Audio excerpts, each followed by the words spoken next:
Bienvenue dans Parlons d'elle, le podcast dédié à la santé des femmes où l'on parle entre pros et sans tabou. Je suis Alexia et avec Julie, nous avons créé la FAP, une académie en ligne pour accompagner les professionnels du sport et de la santé. Au cœur de chaque épisode de ce podcast, nous explorons diverses facettes de la santé des femmes. Nous croyons fermement en la puissance de la collaboration interdisciplinaire. Nous sommes convaincus qu'en rassemblant les connaissances de divers experts, nous pouvons offrir une meilleure prise en charge à nos patientes et clientes. Chaque épisode est une opportunité d'apprendre des conseils pratiques, de mettre en lumière l'importance d'une approche holistique et des informations précieuses que chaque professionnel pourra appliquer dans sa propre pratique. Découvre des interviews stimulantes avec des professionnels éminents de la santé féminine, ainsi que des partages d'expériences et des histoires inspirantes. Ensemble, construisons un avenir de santé féminine globale, équilibré et interdisciplinaire. J'ai vécu en pensant que la linéarité était la norme et que du coup, les fluctuations que je pouvais vivre me faisaient de moi quelqu'un de très anormal. Quelqu'un de moi quelqu'un qu'on pouvait bousculer, à qui on pouvait reprocher de ne pas avoir été la même personne il y a quelques jours. Et en fait, tout ça avait tendance à me diminuer, à créer énormément de culpabilité. Et les femmes qui me témoignent de leur retour sur Kiffe ton cycle, c'est vraiment ça. C'est de dire, en fait, je croyais que tout le monde autour de moi était linéaire. Et d'un seul coup, j'ai compris que non. Et ça a fait un truc de fou, en mode, comme si on lâchait un poids énorme, comme si on pouvait de nouveau s'autoriser à ce que tout soit vivant. Moi, j'étais dans une famille où ma maman est géniale, vraiment, mais elle a été élevée dans ça aussi. Et quand elle rentrait du travail, si j'étais sur le canapé, elle me disait, il y a toujours quelque chose à faire. Et donc, je ne pouvais pas avoir ce droit au repos, ce droit, tu vois. Et donc, quelque part, moi, c'est ce que me disent les femmes qui ont compris ça. Elles me disent, mais d'un seul coup, je réhabilite dans ma vie des humeurs avec plein d'envie de faire des choses et du coup, pas envie qu'on m'emmerde et juste envie d'agir et au contraire, des moments où je vais pouvoir me reposer et je réhabilite tout ça. J'ai un vocabulaire aussi pour en parler parce que c'est très dur quand on n'a pas de vocabulaire pour parler de quelque chose. Donc là, j'ai un vocabulaire pour en parler, je peux le transmettre à ma famille et petit à petit, bah, on réinvite la normalité dans ces fluctuations d'humeur et d'énergie. Et en fait, c'est ça, a priori, qui est le changement majeur. Mais même certaines me disent, c'est fou parce qu'en ayant juste suivi Kiffe ton cycle, donc qui n'est pas du tout un programme axé sur les douleurs et où il n'y a pas de remède, etc., il y en a plein qui me disent, Gaëlle, j'ai moins mal, ou j'ai quasiment plus de SPM, ou j'ai plus mal. Parce qu'effectivement, on est beaucoup en tension par rapport à notre cycle et à ces fluctuations, et que ces tensions, bah, elles se répercutent dans notre corps, quoi qu'on en pense. C'est vraiment de pouvoir complètement se déculpabiliser par rapport à ce qu'on vit en tant que femme. Euh, Moi, pourtant, je suis professionnelle de santé, je soigne des femmes, et exclusivement des femmes. Et bon, j'ai pris la pilule jusqu'à mon désir d'enfant parce que c'était la norme. Moi, j'ai pris 15 ans de pilule. Quand j'ai eu mon cycle, bah, effectivement, j'avais des phases que je ne comprenais pas. J'ai pas eu ta curiosité parce que j'avais des phases qui étaient. Enfin, moi, j'ai des petites baglettes, donc ça me perturbe pas plus que ça dans mon quotidien, ou en tout cas, j'y portais pas attention. Et toute ton approche que j'ai pu étudier un petit peu là, ces derniers temps est vraiment, bah, ça fait du bien. Ça fait du bien se comprendre, ça fait du bien de se déculpabiliser, de s'autoriser à dire, ouais, bah là, en fait, je sais que j'ai besoin de me calmer. C'est pas j'ai besoin parce que je suis feignante ou c'est juste que c'est mon cycle, c'est ma situation hormonale qui m'impose, entre guillemets, ce besoin et qu'il faut que je l'écoute et que bah, dans quelques jours, je vais être sur ma pédale d'accélérateur et je vais pouvoir foncer, je vais pouvoir faire enfin, exécuter ma to-do list et je vais pouvoir faire un boulot monstrueux euh, alors que bah, avant, je me suis reposée. Et en fait, c'est même d'ailleurs en se respectant comme ça qu'on sera beaucoup plus, que notre pédale d'accélérateur sera beaucoup plus efficace que si on ne s'était pas respecté avant, en fait. Et c'est ça tout ton concept que tu partages, et je trouve ça génial. Merci, mais c'est vraiment ça le principe, c'est qu'en fait, on a appris à pirater nos cycles. On a appris à aller contre un peu tout le temps. Et le problème de faire ça, effectivement, c'est que on a des accélérateurs où on est fatigué, donc forcément c'est moins efficace. On a aussi moins préparé les choses, donc notre to-do list n'est pas prête. Et donc en fait, ça part dans tous les sens. C'est le fameux syndrome de j'ouvre 40 onglets, je fais 40 trucs dans la matinée, puis le soir je me pose sur mon canapé et je me dis mais j'ai rien fait. En fait, ça, c'est quand on a beaucoup d'énergie, donc quand on se sent en prise d'élan, mais qu'on n'avait pas le temps, on n'avait pas pris le temps du recul nécessaire pour préparer les choses avant et pour préparer le plan. Donc c'est vraiment ça, c'est d'apprendre que la société, alors je sais pas, moi j'ai pas envie de croire au complot et de croire qu'on a voulu pirater les choses, mais malgré tout la société et notamment le productivisme proposé dans le modèle capitaliste qu'on vit aujourd'hui nous a amené à penser qu'on n'était pas bien comme ça et fluctuante, alors que pour autant, moi ce que je touche aujourd'hui du doigt, c'est que en réalité, si on suit ces fluctuations d'humeur et d'énergie, je te rejoins, Julie, on est bien meilleur. Enfin, on va beaucoup plus vite dans nos projets. Moi, je présente aussi le cycle menstruel comme un chef de projet, puisque effectivement, faire les plans, se mettre en action, interagir avec le monde, faire une période d'audit pour voir ce qui ne va pas, avant de se ressourcer et de refaire les plans. Je pense que c'est le plan d'action idéal de tout projet. Et c'est ce qu'on a à l'intérieur de nous. Et donc, je trouve ça fou qu'on a appris à le pirater. Mais la super bonne nouvelle, c'est qu'en fait, il ne faut pas très longtemps pour réapprendre pour remettre le petit programme à l'intérieur de la tête et repartir sur le fait que c'est OK et c'est surtout bienvenu d'avoir ces fluctuations. Top.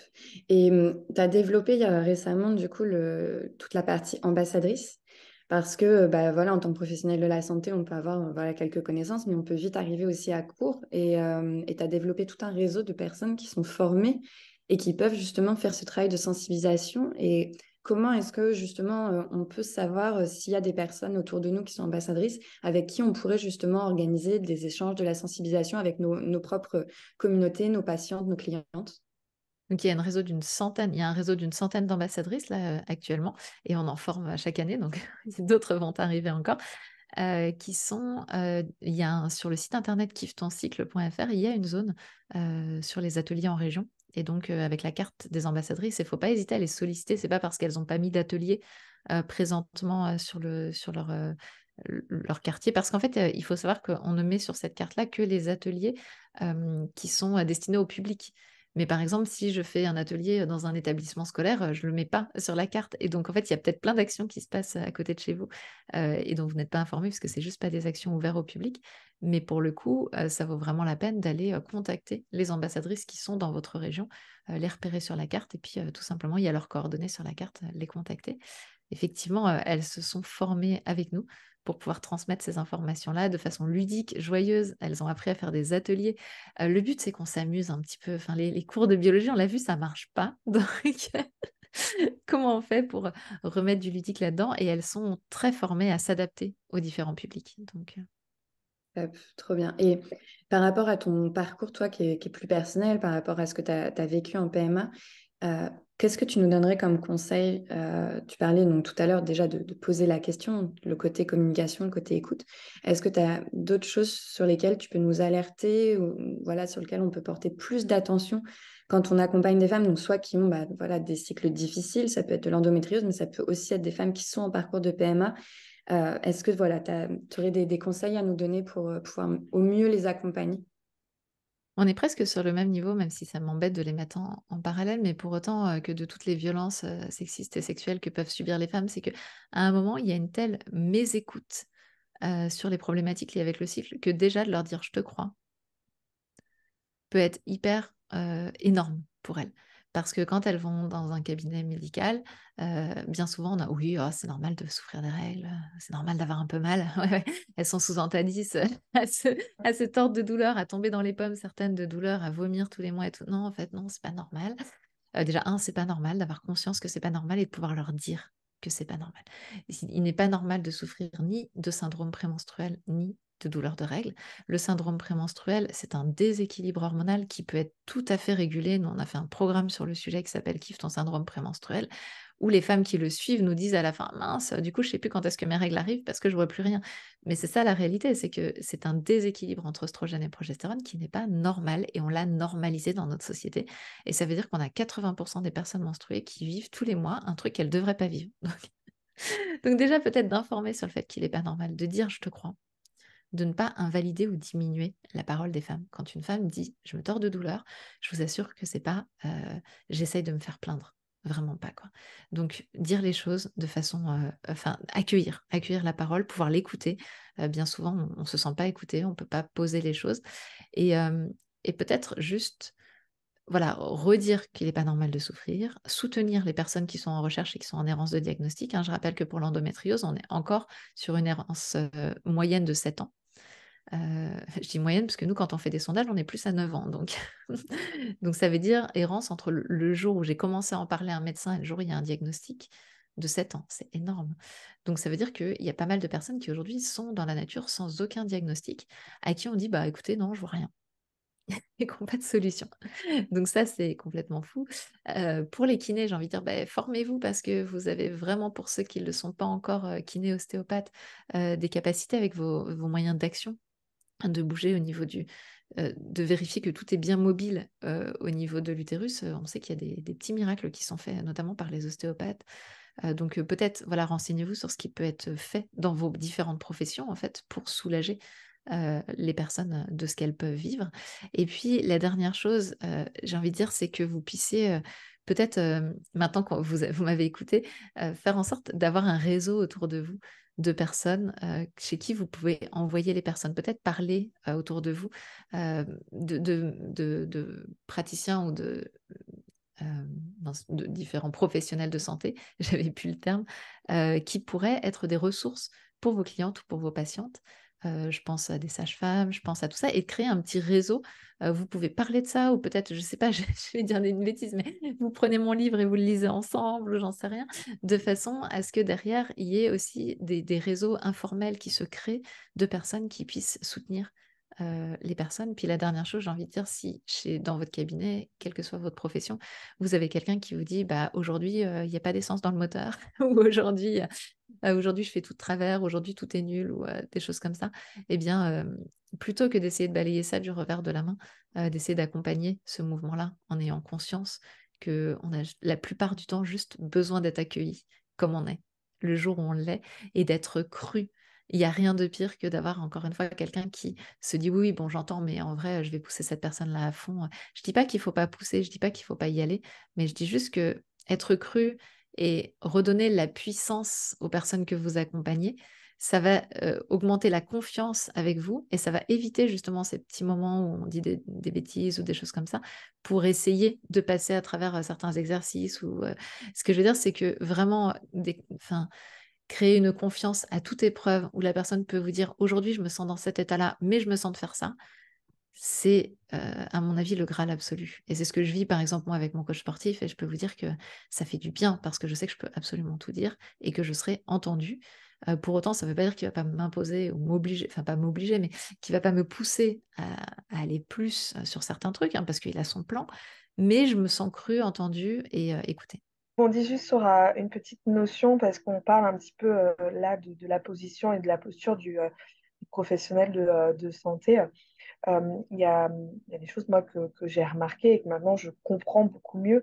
Euh, c'est les fluctuations des symptômes. Alors, tu as beaucoup parlé des douleurs, mais il y a d'autres symptômes comme les fuites urinaires ou bien les descentes d'organes qui fluctuent vraiment avec le cycle. Et c'est vrai que maintenant, c'est vraiment quelque chose que j'aborde systématiquement avec mes patientes, de voir s'il y a un moment où euh, elles sont plus gênées, et de pouvoir leur expliquer, OK, bon, bah là, on est dans une phase du cycle où bah, les tissus sont un petit peu plus ramollis, la progestérone détend un petit peu les muscles, et donc on peut avoir un petit peu plus de symptômes à ce moment-là.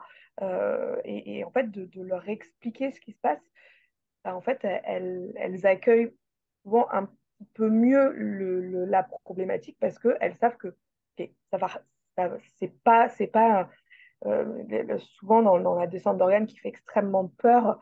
Ah mince, c'est revenu, je vais jamais m'en sortir. Bah non, c'est juste parce que là, on est dans une phase du cycle où bah, ça joue un petit peu plus. Voilà. Et d'où l'importance, en tant que professionnel de santé, d'avoir vraiment ces notions en tête pour pouvoir accompagner la femme, pour pas être dans des situations de catastrophisme face à ces problématiques-là qui sont parfois vraiment accueillies par les patientes, qui ne sont pas accueillies par les patientes, qui sont vraiment, oh non, c'est revenu.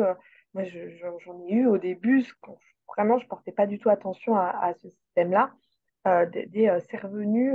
Et moi, ma posture n'était pas la bonne. Ah, ok, bon, bah, on va retravailler. Non, c'est ok, c'est le cycle qui fait ça. C'est qu'on n'a pas tout à fait fini de travailler, mais c'est ok. Ouais, c'est exactement ça, hein. Clairement, je te rejoins, Julie, parce que de comprendre ça, on a aussi les éruptions cutanées, hein, les changements au niveau de la peau, notamment au moment de l'ovulation. Certaines vont avoir une inflammation tellement forte que quelques jours après l'ovulation, elles vont avoir de l'acné qui va revenir. Et c'est vrai qu'on est dans cette société, je reviens sur le modèle de société, mais où il y a une notion de permanence. C'est-à-dire que quand on vit quelque chose, on a l'impression que ça y est, c'est reparti jusqu'à la fin de nos jours, quoi. Et ce qui aurait introduit le cycle menstruel et sa connaissance, c'est justement l'impermanence des choses. Et de regarder si c'est... Alors, on a ça, on va... Enfin, voilà, de regarder si ça revient régulièrement et si oui, à quel moment. Et donc, quels sont les mécanismes qui sous-tendent le problème. Parce que parfois, on va aussi pouvoir soutenir et faire en sorte que ces mécanismes ne se remettent pas en place. Et on va le retrouver aussi sur, par exemple, des mycoses qui reviennent régulièrement à la même période du cycle, des cystites, donc les problématiques de peau, effectivement une laxité aussi. Euh, donc certaines qui vont avoir tendance à se faire plus facilement des luxations, par exemple dans la période de l'ovulation avec le pic d'œstrogène qui va en fait détendre les ligaments, les rendre plus laxes. On va avoir tout un tas de petites choses comme ça effectivement et je te rejoins complètement, pouvoir les connaître, les comprendre et les exprimer plutôt que de laisser les personnes qu'on suit penser que ça y est, patatras, tout est reparti. Mais c'est tout l'objet réellement de ma transmission parce que c'est dingue qu'on regarde la nature se dépouiller de toutes ses feuilles tous les hivers et qu'on n'ait pas réintroduit chez nous le droit d'avoir comme ça ces fluctuations, ces mouvements, etc.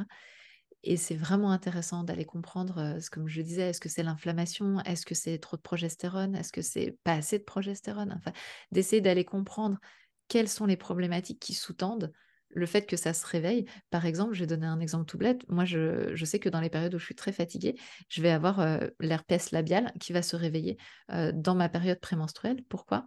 Tout simplement parce que la progestérone, c'est une hormone qui fait baisser le taux d'immunité dans le corps puisque si on veut pouvoir accueillir un petit bébé, c'est à moitié nous et à moitié pas nous. Donc, c'est potentiellement un danger pour le corps. Donc, si on est à notre immunité max, on ne laissera jamais s'installer un moitié pas nous dans notre utérus.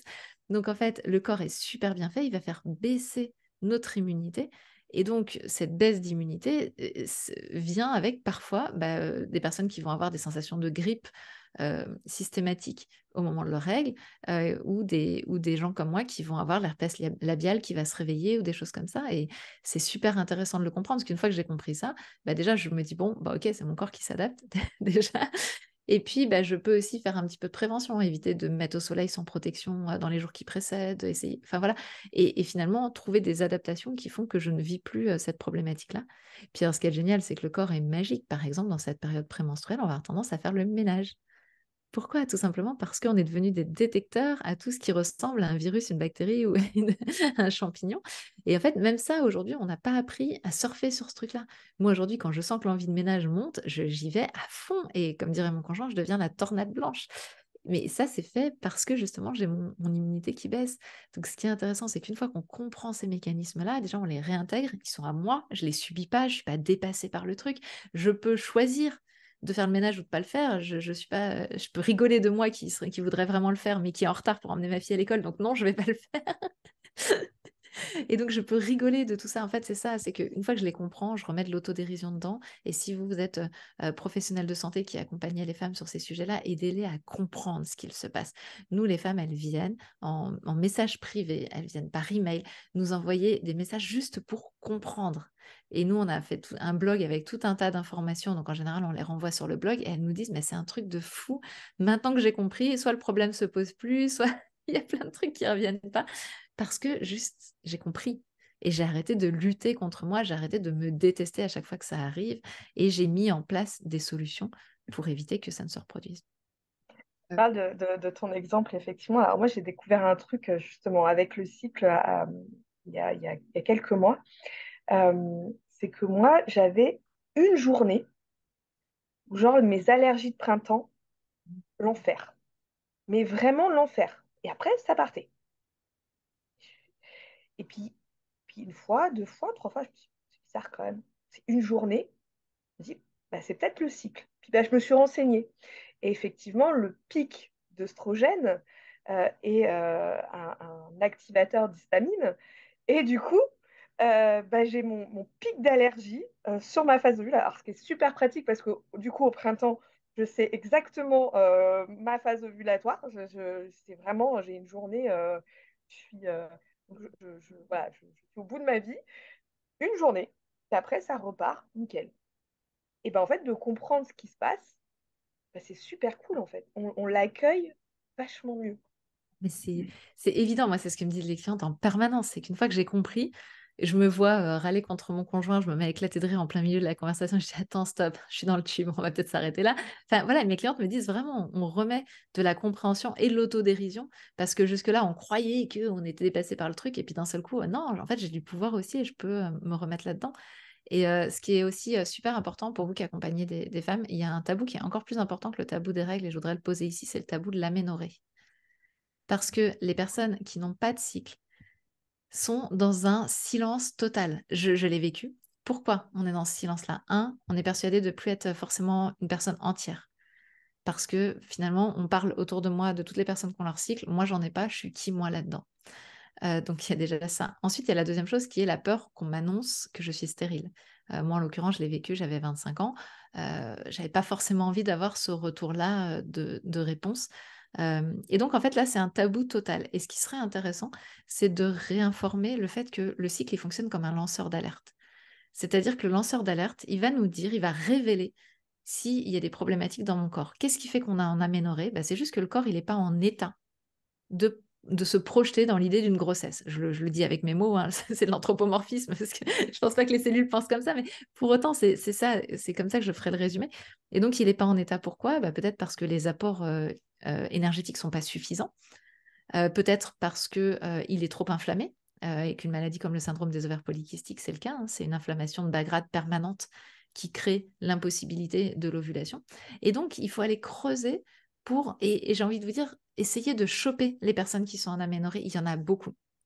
Et encore une fois, on est dans le tabou absolu. Essayez de repérer si c'est le cas et de les soutenir pour aller vers une remise en marche du cycle ou une compréhension de ce qui se passe. Parce qu'aujourd'hui, c'est assez banalisé par les médecins qui ont tendance à répondre oh, tant que vous voulez pas d'enfant, ça va, c'est pas grave. Si, c'est grave. En fait, une aménorrhée, ça veut dire qu'on oublie que les hormones, elles sont aussi protectrices de notre système osseux. Donc, quand on n'a pas de cycle menstruel, on a des risques de fracture de fatigue, par exemple, beaucoup plus importants. On a des risques d'ostéoporose qui sont majorés de façon absolue. Ensuite, c'est protecteur de notre système cardiovasculaire. Donc, on a des risques au niveau cardiovasculaire importants dès lors qu'on a une chute des oestrogènes et pas de sécrétion de progestérone, parce que la progestérone est encore plus protectrice que les oestrogènes sur le système cardiovasculaire. Et la dernière chose, c'est au niveau cognitif. Le brouillard mental, par exemple, des personnes qui vivent une aménorrhée est très peu connu et très peu diffusé.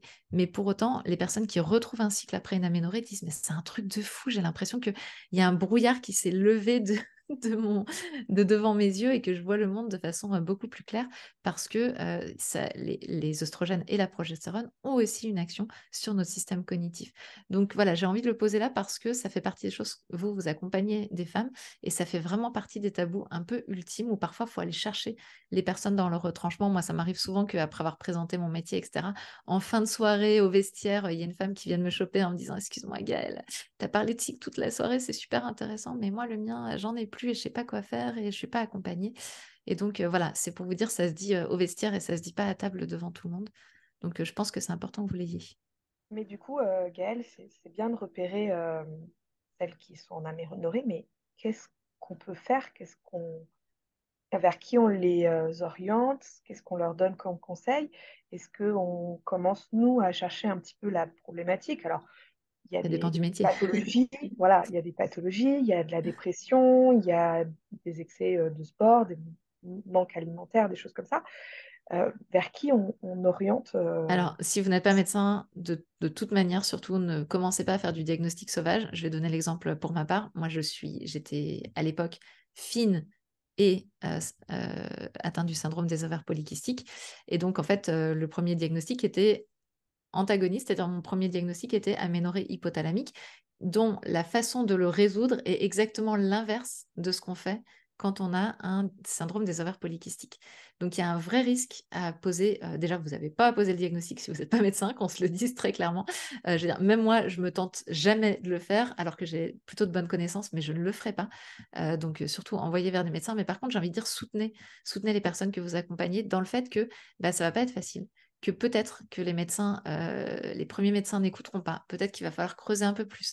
Peut-être qu'il va il va falloir trouver quelqu'un qui vous croit et d'être soutenant. Parfois, on a juste besoin d'avoir cette personne qui dit non, non, mais lâche rien. Je sais qu'en fac de médecine, ils sont pas bien formés. Je sais qu'ils n'ont pas les éléments, mais je sais aussi qu'il y a certains qui sont OK pour t'aider à trouver. Et donc, il va falloir les trouver. Alors, aujourd'hui, avec les sites internet comme Deuxième Avis, je crois. Je sais jamais si c'est Second Avis ou Deuxième Avis, mais je crois que c'est Deuxième Avis ou des choses comme ça. En fait, des consultations à distance de spécialistes, on peut avoir un peu plus facilement accès, même dans des déserts médicaux, à des personnes qui vont creuser avec nous pour avoir le diagnostic. Juste reconnaître que c'est pas facile. Parce que nous-mêmes, en tant que Kiffe ton cycle, eh bien, on n'a pas forcément les ressources. Alors, on a de plus en plus des soignants alliés, et c'est génial, mais c'est vrai que ça avance doucement. Et c'est vrai que dans le quotidien des cabinets, la réalité, c'est le peu de prise en charge de ça. Mais j'ai envie de dire, de leur proposer de rien lâcher pour avoir un diagnostic, parce que sans ce diagnostic, ils ne pourront rien faire. Quelqu'un qui réintroduit plus d'apport énergétique, etc., sur un syndrome des ovaires polykystiques sans faire attention à l'inflammation, va se retrouver dans une situation périlleuse. Donc, si on part du principe que c'est l'un et que c'est pas l'autre et qu'en fait on se trompe, on se retrouve.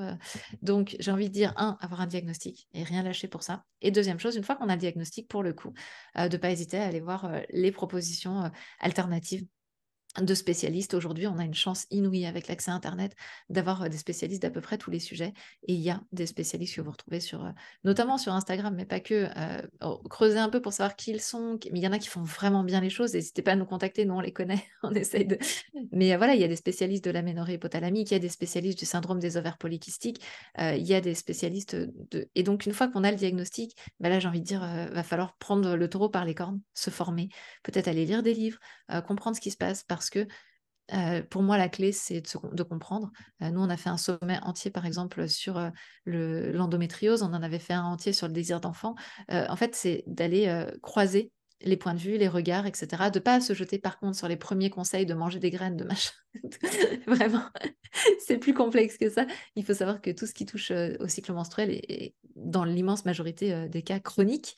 C'est-à-dire qu'il va falloir apprendre à vivre avec, apprendre à gérer les choses avec. Et je le dis moi-même, qui a un syndrome des ovaires polykystiques, dont le médecin m'a dit ça sera impossible d'avoir un cycle régulier avec ce que vous avez, qui aujourd'hui a un cycle complètement régulier ovulatoire. Mais j'ai appris à vivre avec, j'ai appris à changer ma vie en fonction de ça. Et donc, c'est un apprentissage. Donc, j'ai envie de dire, la première chose, c'est d'avoir un diagnostic. L'errance de diagnostic aujourd'hui, elle est inacceptable. Et donc, de les soutenir dans le fait d'obtenir un diagnostic et de ne pas faire des diagnostics. Faut vraiment, vraiment, vraiment leur dire non, non, le diagnostic, le diagnostic d'endométriose parce que j'ai très, très mal et que je suis sûre que j'ai ça. Non, enfin, à un moment, c'est une maladie. On est en train de faire des découvertes de folie sur l'endométriose en ce moment. Et non, toutes les personnes qui ont mal n'ont pas d'endométriose.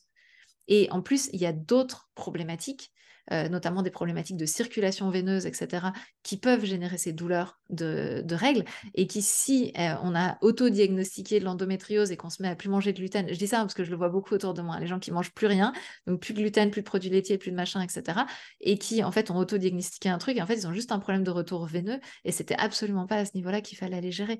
Donc, déjà, moi, je suis contre les exclusions alimentaires par principe, parce qu'en tant que vraie intolérante, je peux vous dire que c'est vraiment chiant et je ne vous le conseille pas. Mais surtout, rééquilibrer, bien sûr, les modes de vie, ça, c'est toujours une bonne chose. Mais à partir d'un diagnostic, on peut réellement aller faire les bonnes choses. Et aujourd'hui, il y a beaucoup de personnes qui s'auto-diagnostiquent faute de trouver.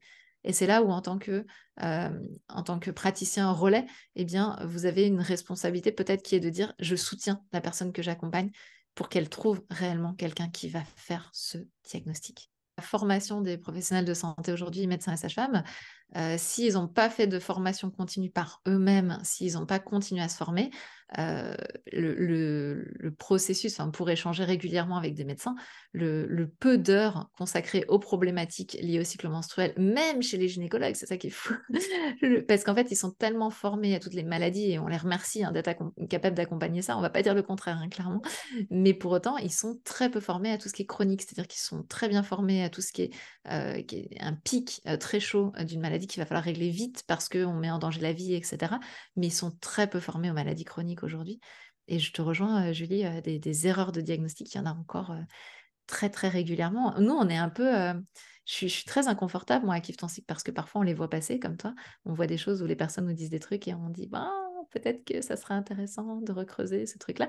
Mais on n'est pas grand monde non plus pour le dire. Il faut qu'on fasse alliance avec les médecins.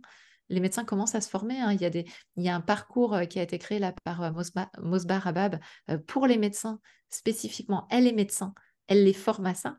Donc je me dis, waouh, génial, il y a des trucs qui se mettent en place.